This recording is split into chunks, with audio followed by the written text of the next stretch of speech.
She was a young mom who the courts labeled a baby killer, but she was innocent. Earlier, Jeff and I spoke with Kristine Bunch. That's today's Emotional Freedom Files, Wrongfully Convicted.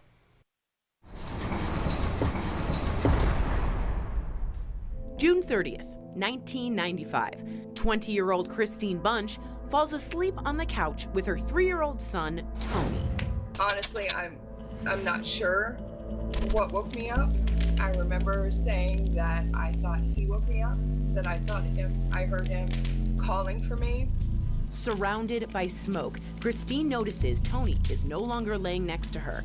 He is in his room, and it's engulfed in flames. So I had taken the pillow and the blanket that was on the couch, and I'm trying to smother them, and they just burnt in my hands. And so I realized that I wasn't getting in through the doorway, and I ran out the front door, and I picked up his tricycle and busted out the bedroom window and started to climb through the window. With flames now shooting through the roof, Kristine's neighbor pulls her from the window.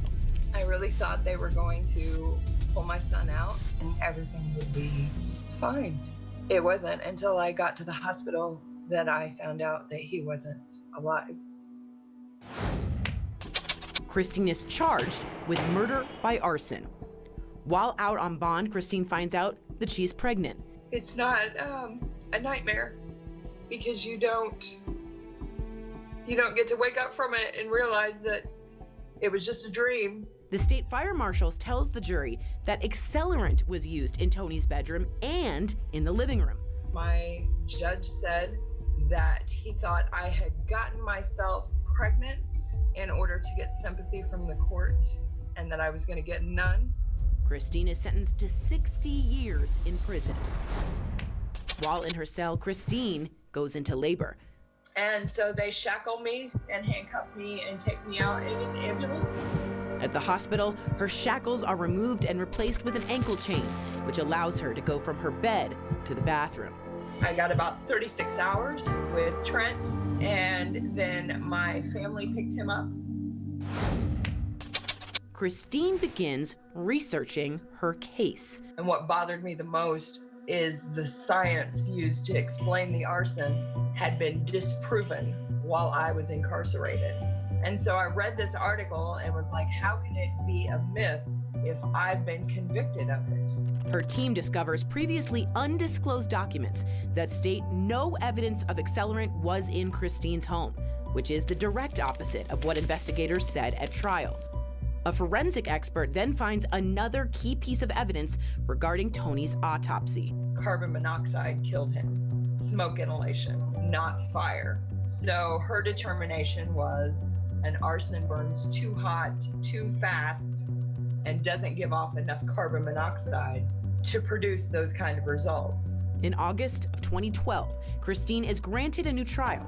3 months later, after spending 17 years behind bars, all charges against Kristine are dropped, and she is a free woman.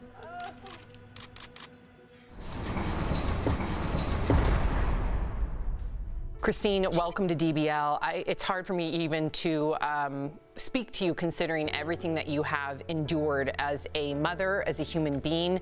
I can't even imagine going through what you have gone through. So not only were you convicted of a crime that you did not do, but you tragically lost your son, and then you were labeled a baby killer.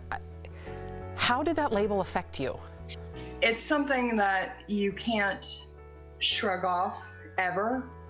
I've been out for 8 years. I've been exonerated, but I still feel like that's a wound that I carry. So Kristine, do you believe that you were framed? And if so, do you hold resentment towards anyone? I do believe that I was framed. I mean, evidence was altered to convict me. Resentment, no. I think I've taken that emotion and turned it around into something that I can work with and create change so that this doesn't happen again. Kristine, let me follow that up, because everyone we talk to in similar situations that were wrongly accused don't seem to hold resentment, but they lost years of their life, and in this case, your son. The not holding resentment, does that help you get past this? Is that what happens in your mind? I mean, getting rid of the resentment is healing for me. And so I think for most exonerees, we have to let go of things we cannot change and just concentrate on moving forward and rebuilding our lives. Wow, you are a better person than I, that is for sure. Your son, Trent, he's an adult now, but for 17 years, I can only imagine 17 very long years, you had to mother him from behind bars. This is a situation that no parent would ever want to be in. How do you build a relationship with him while in prison? Well, I was blessed. My baby brother made sure that he was there every week to see me. And I was in a facility where we had one-on-one visits, so I could do things with him that you couldn't do in a normal visiting room. I got to read stories to him on tapes, and then as he got older, we read books together, did letters and phone calls, but it's hard, and so I'm thankful for the relationship that I have. I know that not everybody gets that. Kristine, how do you honor Tony today? I always make sure that when I go speak about what happened to me, what happened to him, what happened to Trent, that we really bring home the fact that we can change this and make sure that this doesn't happen ever again. And I think that is the only way, the best way to honor him, to make sure that a tragic accident is never labeled a crime again. Kristine, I just have so much empathy for you. I can't even imagine going through what you've gone through. And then I'm just so bewildered and inspired by how you've turned it into activism. That's why you started your nonprofit. Tell us about Justice for Just Us.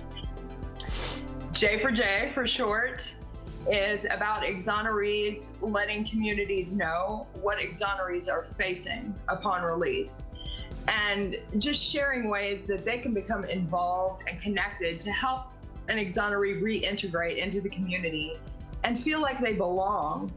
Kristine, you're incredible. There's no words to describe you. Thank you so much for joining us here on DBL and to our DBL Nation. If you guys want to help Kristine make change, I mean, she is evoking change despite all her trauma, you can visit her nonprofit, justiceforjustus.org.